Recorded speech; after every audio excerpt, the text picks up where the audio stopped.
ناظرین، اس وقت سیریا کے حوالے سے بڑی خبر سامنے آ رہی ہے۔ اسرائیل جو ہے وہ یہ کہہ رہا ہے کہ سیریا کے ساتھ ہماری جنگ جو ہے وہ ناگزیر ہے۔ اچھا، اب ایک تو نیا شوشہ انہوں نے یہ چھوڑا ہے کہ ایران جو ہے وہ ریزسٹنس کو تیار کر رہا ہے صدرن سیریا میں، اور وہاں سے اسرائیل کے اوپر حملہ کروانے جا رہا ہے۔ ایک تو نیا شوشہ جب چھوڑا ہے۔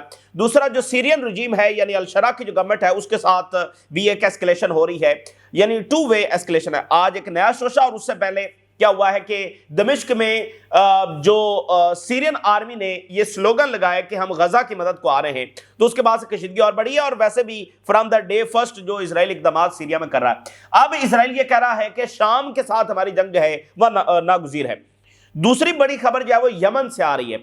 اچھا، وہاں سے دو بڑی خبریں ہیں۔ ایک تو یہ ہے کہ جو گروپس ہیں وہ انصار اللہ کا جو ایریا ہے اس پر حملہ آور ہو سکتے ہیں کسی بھی وقت۔ وہاں سے یہ سٹیٹمنٹس آنا شروع ہو گئی ہیں کہ اب فلاں ایریا کو اپنے قبضے ملیں گے، فلاں ایریا جو انصار اللہ والا ایریا ہے، یعنی انصار اللہ کے ساتھ ایک دوبارہ جنگ، جس کا مطلب یہ ہوگا کہ یمن کی سول وار جس پر سیز فائر ہے، ایک عارضی سیز فائر ہے، وہ ٹوٹنے جا رہا ہے، اور یمن کے اوپر انصار اللہ کے اوپر اٹیک ہو سکتا ہے۔ دوسری بڑی خبر یہ ہے کہ سعودی ڈیلیگیشن جو ہے وہ یمن پہنچا ہے، اور وہاں پر اس نے جا کر یہ مطالبہ کیا ہے کہ جو یو ای بیکڈ گروپس جو ہے جو انہوں نے ایڈوانسمنٹ کی ہے وہ پیچھے ہٹے، وہ اپنا وڈرال کریں۔ یہ سعودی عربیہ کی جو ڈیمانڈ ہے وہ سامنے آ رہی ہے، اور یمن میں کھڑے ہو کر سامنے آ رہی ہے۔ تو یمن کا معاملہ کافی سینسٹیو ہو گیا ہے۔ اچھا، یہاں پر ایک بڑی جنگ چھڑ بھی سکتی ہے، یعنی اسرائیل کو ایسی جنگیں جو وہ سوٹ کرتی ہیں۔ اسپین کے جو کنگ ہیں ان کی فلسطینی صدر کے ساتھ ملاقات ہوئی ہے، اور اسپین نے کہا ہے کہ فلسطینی ریاست کے حوالے سے ہماری اسٹرانگ پوزیشن ہے، یعنی اسپین کے پرائم منسٹر الگ ہیں، اور اسپین کے جو کنگ ہیں انہوں نے فلسطینی صدر کے ساتھ ملاقات کی ہے۔ اور لیبنن اور ایران کا جو پھڈا ہے وہ بڑھ رہا ہے۔ اچھا، لیبنن کو انوائٹ کیا ہے ایران نے، لیبنن کے فارن منسٹر کو ایران نے کہا کہ آپ تشریف لائیں، یہاں بیٹھ کر بات چیت کر لیتے ہیں، اور لیبنن کے جو فارن منسٹر ہیں انہوں نے اس کو ریجیکٹ کر دیا۔ اس وقت اگر ایران جو ہے وہ امریکہ کے فارن منسٹر کو بھی انوائٹ کرے نا تو وہ بھی ایران آئے گا، ٹھیک ہے، اور یہ لیبنیز گورنمنٹ، ٹھیک ہے نا۔ اس وقت آپ دیکھیں کہ ویسے بھی ریجن میں اور او آئی سی ورلڈ جو ہے وہ آپس میں رابطے بڑھا رہی ہے، بہت بڑی بڑی دشمنیاں وہ ختم ہو رہی ہیں۔ سعودی عربیہ اور ایران سے بڑی دشمنی تو کسی کی نہیں تھی، وہ ختم ہو رہی ہے۔ ایران مصر کے تعلقات بہت خراب تھے، ٹھیک ہو گئے۔ ایران ترکی کے تعلقات خراب تھے، ٹھیک ہو گئے، مزید ہو رہے ہیں، ٹھیک ہے نا۔ اور آپ دیکھیں پاکستان کے ساتھ تعلقات بڑھ رہے ہیں، ایران کے فارن منسٹر آذربائیجان کے اندر موجود ہیں، چائنا رشیا ریلیشن جب ایران کے ساتھ بڑھ رہے ہیں، وینزویلا، ٹھیک ہے، وہاں تک ساؤتھ افریقہ۔ اور یہ لیبنیز گورنمنٹ جو ہے اس ایران کو اور دعوت دی ہے، مطلب فارن منسٹر کا تو کام ہی یہ ہے، مطلب یہ تو دنیا کے جو دو سب سے بڑے دشمن ہیں نا، یہ تو سمجھ لے کہ ایسی دعوت کو صرف اسرائیل ہی ریجیکٹ کر سکتا ہے کہ اگر ایران سے دعوت آ جائے تو صرف اسرائیلی فارن منسٹر کہے گا نہیں میں نے ایران نہیں جانا، ٹھیک ہے، بالفرض اگر ایران انوائٹ کرتا ہے۔ اس وقت ایران اگر فرانس کے بھی فارن منسٹر کو بلائے گا تو وہ ایران آئے گا۔ تو آپ دیکھیں کہ لیبنن جو ہے اس کو ٹاکس کے لیے بلایا جا رہا ہے، اور اردگان پہنچ رہے ہیں۔ سعودی ڈیلیگیشن، اب کل ٹرائلیٹرل میٹنگ ہوئی سعودی عربیہ کی اور چائنا کی ایران کے اندر، تو اس سے آپ اندازہ لگا سکتے ہیں کہ یہ کتنی نان سینس، اسٹوپڈ اور ایک ان ریئلسٹک گورنمنٹ ہے۔ یعنی آپ سب کا پیٹرن دیکھیے نا، ایک یہ ہوتا ہے کہ آپ ویسے ان کو تنقید کا اشارہ بناتے ہیں کہ بھئی وہ آپ کی پالیسی کے مطابق نہیں ہے، نہیں، یہاں پر آپ ریالٹی دیکھیے کہ سعودی عربیہ کہاں بیٹھا ہوا ہے؟ تہران میں۔ ترکی کہاں بیٹھا ہوا ہے؟ تہران میں۔ اور ویسے بھی اوورآل پیٹرن یہ ہے کہ سب اپنے جو اختلافات ہیں ان کو بھلا کر بہتری کر رہے ہیں۔ مصر کہاں بیٹھا ہوا ہے؟ تہران میں۔ سب اپنے معاملات کو ٹھیک کرنے کی کوشش کر رہے ہیں، جیسے تیسے بھی ان کے معاملات خراب ہیں۔ اور بھئی لیبنن کا کیا مسئلہ ہے ایران کے ساتھ؟ اور وہ ٹاکس کے لیے بلا رہے ہیں اور وہاں پر نہیں جا رہے ہیں۔ تو اس کا نتیجہ کیا ہے؟ اس کا نتیجہ یہ ہے کہ آپ ایک ایسے موقع کے اوپر ایک اتنے غلط فیصلے کر رہے ہیں۔ ایون لیبنن نے ترکی کو ناراض کیا ہوا ہے، تو آپ الٹا اپنے ریلیشنز کو ڈسٹرائے کر رہے ہیں اس ایک ایسے موقع کے اوپر۔ تو یہ ہسٹوریکل رانگ فیصلے ہیں، ہسٹوریکل رانگ فیصلے ہیں جن کے پھر جو امپلیکیشنز ہوتے ہیں پھر تا دیر آتے ہیں۔ آپ کو اسرائیل سے ایگزسٹینشل تھریٹ ہے، اور آپ جو ہے وہ ملکوں کی سپورٹ لینے کی بجائے آپ کا رویہ یہ ہے، یعنی آپ ہیں کیا؟ مطلب آپ ہیں ادھر اسرائیل روز بمباری کرتا ہے، ادھر ان کی نہ زبان چلتی ہے نہ ادھر یہ بالکل خاموش ہے، اور ادھر ان کو ملاقات کے لیے بلایا ہے تو ان کا رویہ یہ ہے. تو اس کا مطلب کہ یہ تو بڑی ڈینجرس بات ہو گئی کہ یہ جو 3-4 وہاں پر ظاہر ہے 3-4 ہی ہیں، زیادہ لوگ تو نہیں ہیں جو گورنمنٹ کو ریپرزینٹ کر رہے ہیں، تو یہ کیسے ہسٹوریکلی رانگ فیصلے کر رہے ہیں جس کا لیبنان کو بھاری قیمت چکانا پڑے گی، کیونکہ اسرائیل کا اگریشن پھر یہ کیسے روکیں گے؟ بھائی ترکی ایران پہنچا ہے کہ سیریا میں ہماری مدد کریں، الشرا ماسکو پہنچا ہے کہ سیریا میں ہماری مدد کریں، اور لیبنان کہہ رہا نہیں ہمیں کسی کی ضرورت نہیں ہے. تو اگر ٹرکی سے بگاڑ لیا ہے، ایران سے بگاڑ لیا ہے، رشیا وہاں پر ظاہر ہے کہ اگر ترکی اور ایران نہیں ہے تو رشیا کدھر سے آئے گا، تو لیبنان کو سیو کون کرے گا؟ قطر جا کر سیو کرے گا؟ کون سیو کرے گا مجھے بتائیے. تو یہ تو اپنا نیریٹو، اپنی سوورینٹی یہ ڈیمیج کرنے والی بات ہے. اچھا ایک بات یہ ہوگی، تھائی لینڈ اور کمبوڈیا کے درمیان میجر ایسکلیشن کی رپورٹس آ رہی ہیں. جو تھائی لینڈ کی آرمی ہے اس نے آگے داخل ہو کر کچھ جو ٹاؤنز ہیں ان کو کیپچر کر لیا ہے. یہ بہت بڑی ایسکلیشن ہے. اچھا چائنا نے ایک اور شاک دیا ہے، اور یعنی ایک ایسا واقعہ جس سے ہم براہ راست یہ دیکھ سکتے ہیں کہ کیسے امریکن امپائر جو ہے وہ ڈکلائن میں ہے. ٹرمپ نے کل کہا کہ چپس جو ہے وہ چائنا کو بیچ دی جائیں. آج چائنا نے وہ چپس لینے سے انکار کر دیا ہے. یہ تاریخی لمحات سے ہم اس وقت گزر رہے ہیں. دیکھیں یہ جو امپائر ہوتے ہیں نا، اس کا کوئی پیمانہ تو نہیں ہوتا کہ اچھا جی یہ اس کے نمبرز اتنے بڑھ گئے تو اب یہ دنیا میں امپائر مانا جائے گا. میں مثال آپ کو دیتا ہوں یہ کیسے چیزیں اسٹیبلش کیسے ہوتی ہیں.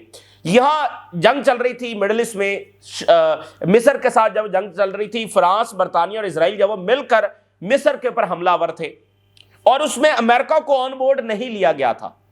تو امریکن پریزیڈنٹ جو ہے انہوں نے برطانیہ کو فون کیا اور ان کو وارننگ جاری کی کہ یہاں سے وڈرا کر جاؤ. یہ تینوں چونکہ بڑی پاورز تھیں اور ورلڈ وار کی فاتح تھیں، یعنی برطانیہ اور فرانس دونوں ورلڈ وار کی فاتح تھیں، تو مصر میں یہ یعنی ان کا ہاتھ اوپر تھا، ڈیفینیٹلی ہونا بھی اوپر تھا کیونکہ یہ بڑی پاور سے، مصر تو کوئی بڑی پاور نہیں تھی. تو امریکہ کے صدر نے کہا کہ یہاں سے وڈرا کرو، اور ساتھ دھمکی لگائی اگر نہیں کرو گے تو تمہاری اکانومی کو ہم جو ہے نا بالکل الٹا دیں گے.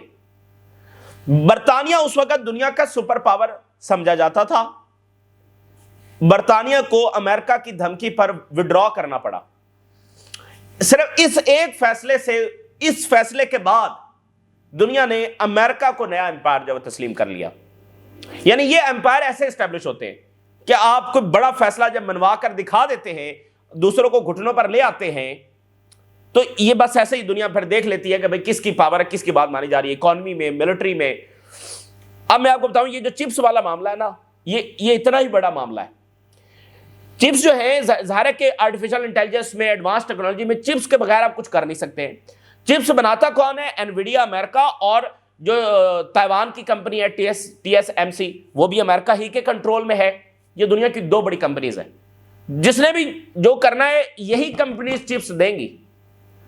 ٹھیک ہے، تو چائنا کی ترقی کس پر ہے؟ ان چپس کے اوپر. یعنی ان کی ٹیکنالوجی ڈیفینیٹلی ان کو یہ چاہیے، وہ امریکہ سے لے رہے تھے. اچھا امریکہ نے ان چپس کو روک دیا، چائنا نے اپنی بنانا شروع کر دی، اور یہ رپورٹس آتی رہی کہ چائنا اتنے قابل ہو گیا ہے، اتنا طاقتور ہو گیا ہے کہ وہ امریکہ اور TSMC کے برابر کی چپس بنانا شروع ہو گیا ہے. یہ خبریں گردش کرتی تھی. آج انہوں نے لینے سے انکار کر دیا ہے. یعنی یہ جو چپس ہیں یہ تو امریکہ کے پاس جو بڑے ٹولز نہیں ہوتے اگلوں کو سبجوگیٹ کرنے کے لیے، جو بڑے والے ٹولز ہیں، مطلب آپ 1 2 3 4 5، یہ جناب 5 بڑے ٹولز ہیں، تو یہ ان میں سے ایک ٹول ہے. جیسے آپ نے چائنا کے پاس دیکھا نا کہ ریئر ارتھ منرل ان کا سب سے بڑا ٹول ہے ویسٹ کو گھٹنوں پر لانے کے لیے. منرلز کی سپلائی کھینچی، وہ گھٹنوں پر آ گئے. تو یہ امریکہ کے پاس سب سے بڑا ٹول ہے. باقی جو چھوٹی موٹی طاقتیں ہیں نا جہاں پر وہ ملٹری اٹیک کر دیتے ہیں، حکومتیں گرا دیتے ہیں، جب چائنا سے لڑائی ہو رہی ہے تو پلڑا بھاری کیسے ہے امریکہ کا؟ وہ ایسے ہی ہے نا کہ ہم یہ چیز روک دیں گے تو آپ آرٹیفیشل انٹیلیجنس میں آگے کیسے جائیں گے، آپ کے فونز میں، باقی ڈیوائسز میں چپس کیسے لگیں گی، ایڈوانس نہیں ہوگی تو وہ پروگرس نہیں ہوگی. آج چائنا کہہ رہا ہے ہمیں چاہیے ہی نہیں آپ کی چپس، یعنی یہ بالکل ایک نیا دور ہے جو ہم دیکھ رہے ہیں کہ امریکہ کا ایک ایک جو کارڈ ہے وہ فارغ ہو رہا ہے، اور یہ one of the major card ہے جو چائنا نے اٹھا کے سائڈ کے اوپر پھینک دیا ہے۔ تو یہ بالکل ڈکلائن ہے۔ تو ڈکلائن یعنی جنہوں نے اسرائیل کو بنایا اور چلا رہے ہیں وہ خود اس وقت جب ڈکلائن میں، انہوں نے اپنا سوچنا ہے کہ انہوں نے کیا کرنا ہے۔ اور ادھر کوalition آف ولنگ کی ملاقات جو ہے وہ یورپ میں ہونے جا رہی ہے۔ یورپ سوچ رہا ہے کہ کیا کرنا ہے۔ یورپ تین طرف سے انڈر اٹیک ہے، رشیا سے، تھرو چائنا سے، اور اب امریکہ سے بھی، ٹھیک ہے نا، امریکہ سے بھی۔ ابھی یورپ کے ساتھ کیا ہوا ہے، برازیل کے اندر ایک ریئر ارتھ منرل کی ڈیل یورپی یونین اور برازیل کی ہو رہی تھی۔ ان سے پہلے امریکنز وہاں پر پہنچ گئے اور ساری ڈیل انہوں نے سائن کر لیا، اور یورپ جو ہے وہ دیکھ رہا ہے کہ یہ ان کے ساتھ کیا ہوا ہے۔ یعنی وہ تینوں جو بڑی پاورز ہیں، دیکھیں دنیا میں 4 بڑی پاورز ہیں، امریکہ، چائنا، رشیا اور یورپی یونین۔ تو یورپی یونین تینوں طرف سے پس رہا ہے، رشیا سے بھی، چائنا سے بھی، اور اب امریکہ سے بھی، جو ان کا سب سے بڑا اتحادی تھا۔ اچھا، جو سیریا سے ناظرین ہیڈ لائنز آ رہی ہیں میں آپ کے ساتھ شیئر کرتا ہوں۔ اسرائیل کیا جو نیا شوشہ چھوڑا گیا ہے، کہتے ہیں کہ ایران تیاری کر رہا ہے through armed groups to launch an attack from southern Syria on Israel. South Syria سے ہمارے اوپر ایران حملہ کروانے جا رہا ہے۔ یہ بڑی سنگین بات ہے، یعنی یہ سیریا پر حملہ کرنے والی بات ہے، جسٹیفیکیشن بہت بڑی لے کر آ گئے نا کہ ہمارے اوپر جناب حملہ ہونے جا رہا ہے۔ اسرائیل تو اس بات پر بھی حملہ کر دیتا ہے کہ یہ 15 سال بعد ہمارے اوپر حملہ کرنے کا سوچ رہے تھے، تو یہاں تو حملہ ہونے جا رہا ہے، اور ان کے بارڈر پر یہ ساری تیاری ہو رہی ہے۔ تو یہ سیریا میں مزید مداخلت کرنے کی یہ سٹیٹمنٹ ہے۔ اچھا، پھر یہ والی سٹیٹمنٹ دیکھیے، اسرائیلی آرمی اس وقت تیاری کر رہی ہے ایک ایسے سینیریو کی کہ ایک سرپرائز انکرین، الفاظ پر غور کریے، سرپرائز انکرین ہو سکتی ہے from Syrian front similar to October 7۔ Air attack نہیں، زمینی حملہ، جنگجو شام سے اسرائیل میں داخل ہو سکتے ہیں۔ کون کہہ رہا ہے؟ خود اسرائیل کہہ رہا ہے۔ ایسا کچھ بھی نہیں ہونے جا رہا ہے، ٹھیک ہے نا، کوئی ایسی تیاری نہیں ہے، کوئی شام کا ارادہ نہیں ہے، ایران کا کوئی وہاں پر ایسا کوئی نہ ارادہ ہے، نہ شاید ان کے پاس ایسے گروپس ہوں بھی نہ، ایسی ریزسٹنس وہاں پر منظم ہو بھی نہ، اس کی پوری پاسبلٹی ہے، اور نہ ان کا کوئی ارادہ ہے، اور نہ ہی شام کا کوئی ارادہ ہے۔ لیکن اسرائیل کہہ رہا ہے کہ جنگجو شام سے اسرائیل میں داخل ہونے جا رہے ہیں۔ اچھا، یہ سٹیٹمنٹ تو ان کی اپنی ڈیفیٹ کی علامت ہے۔ اگر اکتوبر 7 جیسا ایک بار پھر ویسا ہی اٹیک ان پر ہونے جا رہا ہے تو یہ 2 سالوں سے جھک مار رہے ہیں۔ 2 سال میں ان کی کامیابی کیا ہے؟ انہوں نے کیا اسرائیل کو محفوظ بنایا ہے کہ 2 سال بعد پھر ان پر اکتوبر 7 جیسا ہی حملہ ہونے جا رہا ہے؟ بھئی 2 سال سے شام، لیبنان، ادھر ادھر ہر جگہ بمباری کر رہے ہیں، تو 2 سال بھی یہ وہیں پر کھڑے ہیں کہ اکتوبر 7 جیسا ہی حملہ ان پر ہونے جا رہا ہے۔ تو یہ کیسا محفوظ بنایا انہوں نے اسرائیل کو؟ یہ تو ان کی عبرتناک شکست کی سٹیٹمنٹ ہے۔ اچھا، اسرائیلی جو منسٹر ہے، جو بڑا ایکسٹریمسٹ منسٹر ہے، اس نے کہا، سیرین آرمی نے جو نعرے لگائے ہیں کہ غزہ ہم تمہاری مدد کے لیے آ رہے ہیں، کہا کہ war with Syria is inevitable, Syria کے ساتھ اب ہماری جنگ ناگزیر ہو چکی ہے، اسرائیل کہہ رہا ہے۔ تو ریجن کو یہ بات سمجھنی چاہیے کہ اسرائیل کسی ایسے ملک کو تسلیم نہیں کرتا، کسی ایسے ملک کو قبول نہیں کرتا جو تھوڑا سا بھی انڈیپینڈنٹ فیصلہ کرنے کی کوشش کرے۔ اب سیریا صرف اتنا چاہ رہا ہے کہ یہاں سٹیبلٹی آ جائے، ریکنسٹرکشن آ جائے، یہ بھی اسرائیل کو قابل قبول نہیں ہے۔ اچھا، یمن سے 2 بڑی خبریں ہیں۔ ایک تو یہ ہے کہ جو صدرن یمن، یعنی جس کو عرب اور باقی دنیا سپورٹ کرتی ہے، تو وہاں پر وہ سارے گروپس اناؤنس کر رہے ہیں، یعنی vice president of the presidential leadership council جو ہے یمن کی، جو یہ سارا گروپ ہے وہ اناؤنس کر رہا ہے کہ ہم انصار اللہ سے البیدا گورنیٹ جو ہے وہ سارے کا سارا واپس لینے جا رہے ہیں۔ That is a priority to ensure the security and stability of the region. یعنی اب البیدا گورنیٹ جو بہت بڑا گورنیٹ ہے، تو ہم وہ سارا لینے جا رہے ہیں، یعنی یہ انصار اللہ کے ایریا میں جا کر حملہ کرنے جا رہے ہیں۔ تو ایک تو بڑی خبر یہ ہے۔ دوسری بڑی خبر یہ ہے کہ سعودی عربیہ کا ڈیلیگیشن وہاں پہنچا ہے، اور انہوں نے کہا کہ آور پوزیشن یہ ہے کہ ہم یہ ڈیمانڈ کرتے ہیں کہ یو ای بیک جو فورسز ہیں، انہوں نے ظاہر یو ای کا نام تو نہیں لیا، انہوں نے کہا کہ ٹرانزیشنل فورس ہے جس کو یو ای بیک کرتا ہے، یہ وڈرا کریں اور واپس اسی جگہ پر چلے جائیں جہاں سے یہ آئے ہیں۔ ابھی جو انہوں نے ایڈوانسمنٹ کیا واپس چلے جائیں۔ یہ سعودی ڈیلیگیشن وہ جائیں گے، میرا تو نہیں خیال کہ وہ جائیں گے۔ تو یہاں پر ایک ایسی جنگ شروع ہو سکتی ہے، اسرائیل، امریکہ اور جو گلف فلیٹ ہے وہ اس کو سپورٹ کر رہے ہو، کیونکہ اسرائیل کو ایسی جنگیں بہت فائدہ مند ہوتی ہے. ایک تو اٹینشن ڈائیورٹ ہو جاتی ہے, دوسرا وہ ریزسٹنس کو اس طرح سے ڈیمیج کرنے کی کوشش کرتے ہیں, یعنی انصار اللہ خلاف جنگ چھڑ جائے گی تو ان کو تو اس میں فائدہ ہی ہے اسرائیل کو, اور اٹینشن بھی ڈائیورٹ ہوتی ہے, جیسے شام کی ایک جنگ چھڑی تھی بشار الاسد کے خلاف. اچھا اب آپ ذرا دیکھیے لیبنان کے فارن منسٹر, اچھا ان کا کوئی سٹیٹمنٹ نہیں آتی, یا یہ کوئی وہ حملے ہو رہے ہیں لیبنان پر, یا جو بس کنڈیم کر دیا ہلکا سا, اور کنڈیمنیشن میں یہ شامل ہوتا ہے کہ یہ حزب اللہ کی وجہ سے ہو رہا ہے. لیبنان کے فارن منسٹر کو ایران نے ذرا عزت دینے کی کوشش کی اور کہا کہ آپ تشریف لے آئیں, تو Lebanon foreign minister rejects Iranian invitation to visit Tehran.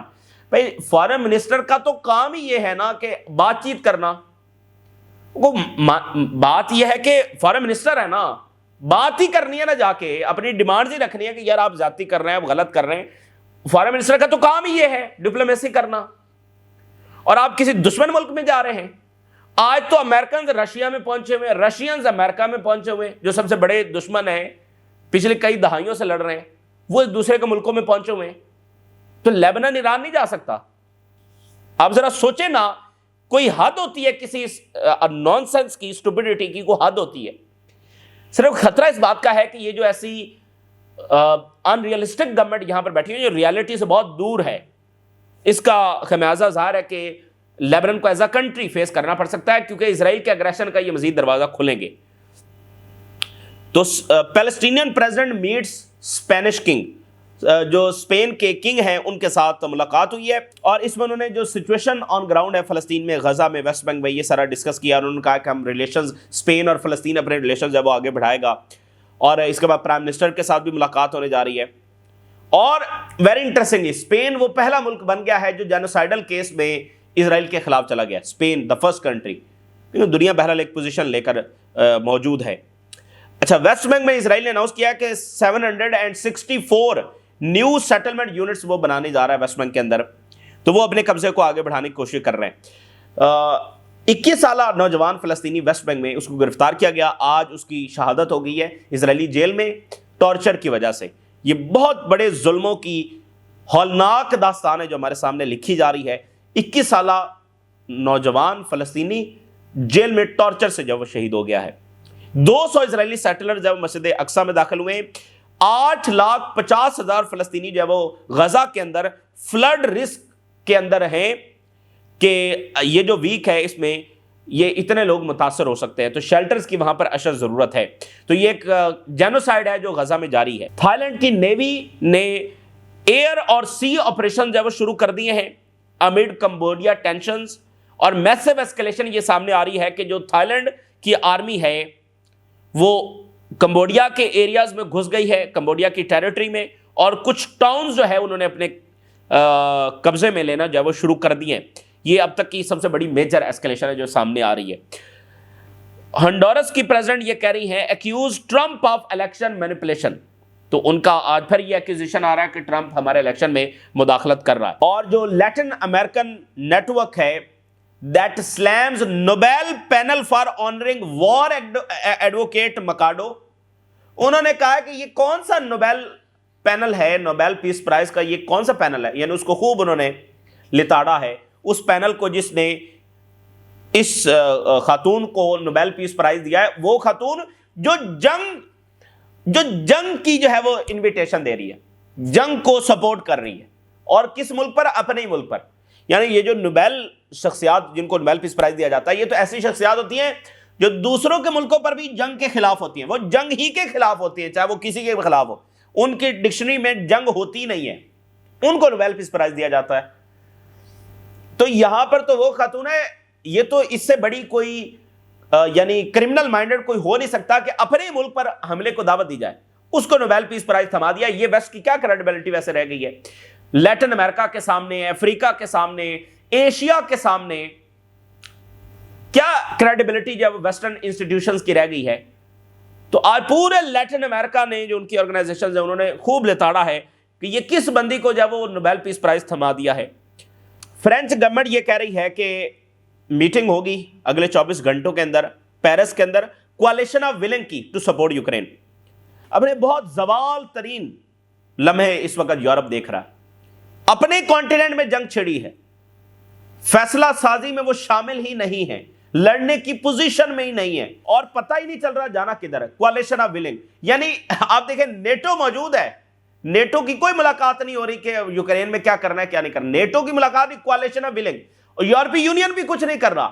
بھائی یورپی یونین ایز این انسٹیٹیوشن موجود ہے, نیٹو موجود ہے جو بنایا ہے سیکیورٹی ارینجمنٹ ہے, وہ نیٹو بھی نہیں ہے, یورپی یونین بھی نہیں ہے, اس میں سے بھی کولیشن آف ولنگ آ گئی ہے, یعنی 5-7 ملک اکٹھے ہو گئے ہیں اور وہ بھی کیا فیصلہ کر رہے ہیں, کچھ بھی نہیں, ملاقاتیں پہ ملاقاتیں. تو اب ان کی ملاقات بلا لی گئی. ابھی 48 گھنٹے پہلے لندن میں ملاقات ہوئی 4 لوگوں کی, تو اب یہ پیرس میں ملاقات ہوگی. اور رشیا کے فارن منسٹر کا کیا سٹیٹمنٹ آیا, we will respond to any attempt to seize our financial assets in the West. ہم جواب دیں گے اگر ہمارے ایسٹس ہے وہ انہوں نے جو فریز ہیں ان کو استعمال کرنے کی کوشش کی تو ہم جواب دیں گے, رشیا کے فارن منسٹر. اور پھر یہ خبر دیکھیے, رشیا نے جوائن کیا ہے چائنا کی جو اسٹریٹجک ایئر پیٹرولز ہیں ان ایسٹ چائنا سی, یعنی یہاں سیکورٹی الائنس بڑھ رہا ہے. رشیا چائنا کے ایئر پیٹرولز میں جناب شامل ہو گیا ہے اور چائنا نے ریجیکٹ کیا ہے کہ H-200 جو چپس ہیں جو بنائی ہی چائنا کے لیے گئی تھی ان کو ہم نہیں لے رہے. اور فائنینشیل ٹائم نے یہ رپورٹ کیا ہے, China refuses to receive them and is increasing restrictions to their use. یعنی یہ ایک ایسا ٹول تھا کہ امریکہ نے روکی تو چائنا جاتا, امریکہ کے قدموں میں بیٹھتا اور امریکہ کہتا کہ تمہارے لیے یہ ڈیمانڈز ہیں, تم یہ پوری کرو گے, اس کے بعد تمہیں یہ چپس ہم دینے کا سوچیں گے. یعنی ایکویشن یہ ہونی چاہیے تھی, اگر امریکہ ایک امپائر ہے تو یہ ایکویشن ہونی چاہیے تھی. امریکہ نے چپس روک دی, چائنا بھاگتا ہوا جاتا, امریکہ کے قدموں پہ بیٹھتا, پھر امریکہ ایک لمبی لسٹ دیتا, تمہیں یہ کرنا ہے, تمہیں یہ کرنا ہے, تمہیں یہ کرنا ہے. اس کے بعد اگر ہم سیٹسفائی ہوئے تو پھر دیکھیں گے تمہیں چپس دینی ہے یا نہیں. یہ ہے امپائر جیسے وہ ٹریٹ کرتا ہے. لیکن یہاں کیا ایسا ہو رہا ہے, امریکہ کہہ رہا ہے ہم چپس دے رہے ہیں, وہ کہتے ہیں ہم لے ہی نہیں رہے, اپنے پاس رکھیں. تو یہ بالکل ایک اسٹیبلش ہو رہا ہے کہ چیزیں وہ نہیں ہیں, نئی ریالٹیز. خود ٹرمپ کی جو پالیسی سامنے آئی ہے وہ نئی ریالٹیز کو ریکگنائز کرنے کا ہی اظہار ہے. تو ظاہر ہے یہ پاور ڈائنامکس جب وہ مڈل ایسٹ میں اور اسرائیل کی بدماشی پر براہ راست اثر انداز ہوں گے اور ہو رہے ہیں. پورا ویسٹ حماس سے لڑا ہے, ابھی بھی حماس موجود ہے, تو اور کیسی فتح ہوتی ہے ویسے, اور شکست کیسی ہوتی ہے. تو بہرحال یہ اس وقت کی تازہ ترین صورتحال جو آپ کے ساتھ شیئر کیا, آپ نے رائے ضرور آگاہ کریں. اجازت دیجیے, اللہ حافظ.